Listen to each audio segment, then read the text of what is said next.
जय गोविंद बाबाजी, जय वीर ब्रह्मजी, शिवाय ब्रह्मणे नमः, वीर ब्रह्मेंद्र स्वामिने नमो नमः, जय वीर ब्रह्म जय गोविंद बाबाजी। వచ్చినటువంటి ఫలితం శుక్ర భగవానుడికి సంబంధించింది.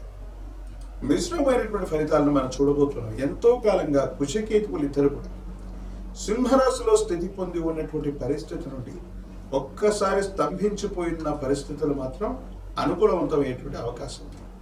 అయితే ఎందుకో విచిత్రంగా తెలియదు, కొంతకాలంగా ఆర్థికంగా బాగానే ఉన్నటువంటి మీకు అన్యాయంగా ధనం ఖర్చు అయిపోవటమో, ఎవరి చేతిలోనో మోసపోవటం, ఆర్థిక పరమైనటువంటి అంశాల్లో లోటు ఏర్పడుతుంది.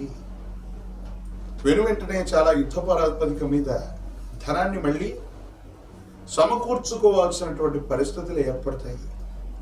సమాజంలో గౌరవాన్ని, మీకున్నటువంటి మాటని నిలుపుకోవడానికి మీరు చేసేటువంటి ప్రయత్నాల్లో కొంత మానసిక సంఘర్షణని కూడా మీరు ఎదుర్కొనేటువంటి అవకాశం ఉంది. కుటుంబ సభ్యులందరూ కూడా సహకరిస్తారు. కుటుంబపరమైనటువంటి అంశాలన్నీ కూడా బాగుంటాయి. కానీ ఎప్పుడూ మీ వెన్నంటే తోడుంటే జీవిత భాగస్వామి మాత్రం మీరు చేస్తున్నటువంటి పనులకి ఆటంకం కలిగించటం, లేదా ఏదైనా ముఖ్యమైనటువంటి కారణంగా జీవిత భాగస్వామికి సంబంధించిన ఆస్తులు, అవి స్థిరచరాస్తులు అవ్వచ్చు, బంగారాభరణాలు అవ్వచ్చు, ఇతరత్రా స్థితిగతుల్లో వాళ్ళు ఏదో రకమైనటువంటి సహాయం చేస్తే మీకున్నటువంటి సమస్య తీరిపోతుంది. కానీ చివరి నిమిషంలో మాత్రం జీవిత భాగస్వామి మీకు సహాయం చేయటం ససేమిరా అంటారు. ఇది మానసికంగా దుఃఖానికి కారణమయ్యేటువంటి అంశం. ఎంతో కాలంగా మీ మాటకు ఎదురు చెప్పనటువంటి కుటుంబ సభ్యులు ఉన్నటువంటి నేపథ్యంలో జీవిత భాగస్వామి ఇలా చేయటం మీరు కోలుకోలేనటువంటి మానసికమైనటువంటి ఇబ్బందికి కారణమైపోతుంది. అయినప్పటికీ కూడా భగవంతుడు కాలం మీ వెంటే ఉంటారు.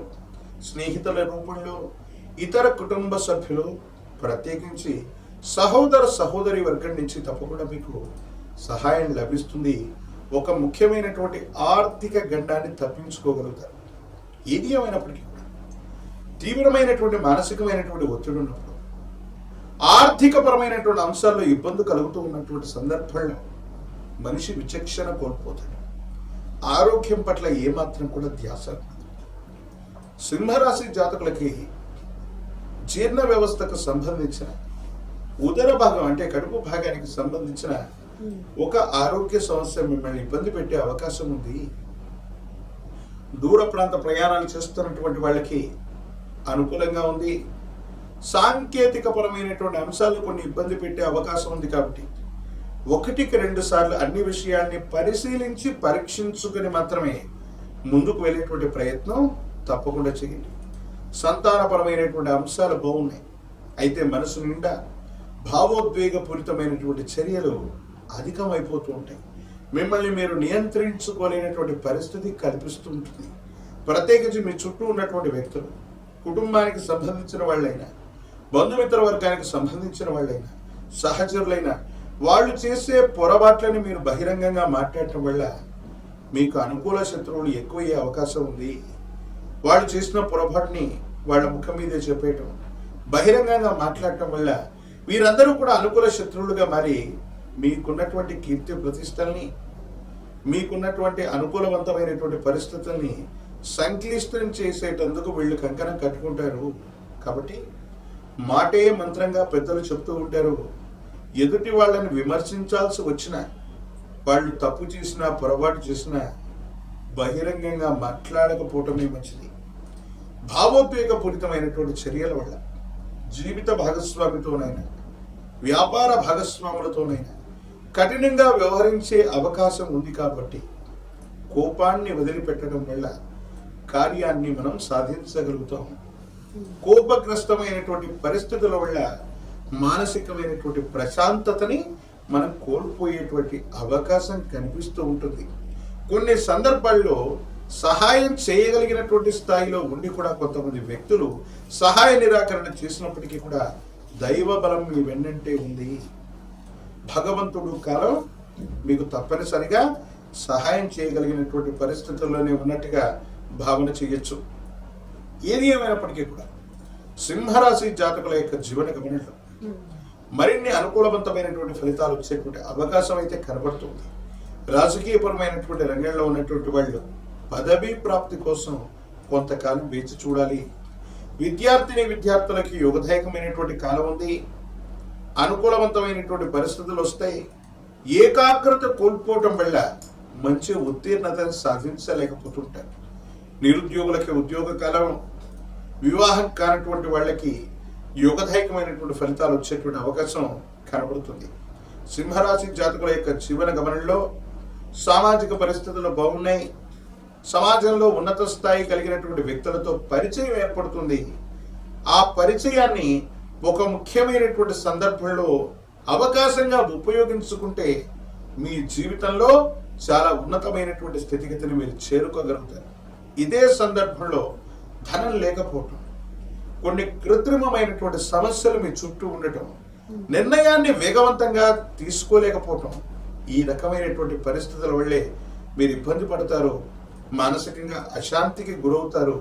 ఏం చేయాలో అర్థం కానటువంటి పరిస్థితుల్లోకి వెళ్ళిపోతారు.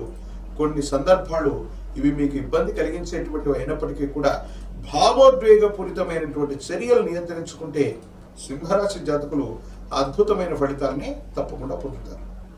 పరమ ప్రశస్తవంతమైనటువంటి శ్రావణ మాసంలో మనం ఉన్నాం. అత్యంత అనుకూలవంతమైనటువంటి ఫలితాలు వచ్చేందుకు గాను ప్రత్యేకించి సింహరాశి జాతకుల యొక్క జీవన గమనంలో కుజకేతువుల యొక్క స్థితి కొంతకాలం కొనసాగింది. ఇప్పుడు లగ్నంలో కేతువు, ద్వితీయంలో అంగారకుడు ఉన్నటువంటి పరిస్థితిని మనం చూస్తున్నాం.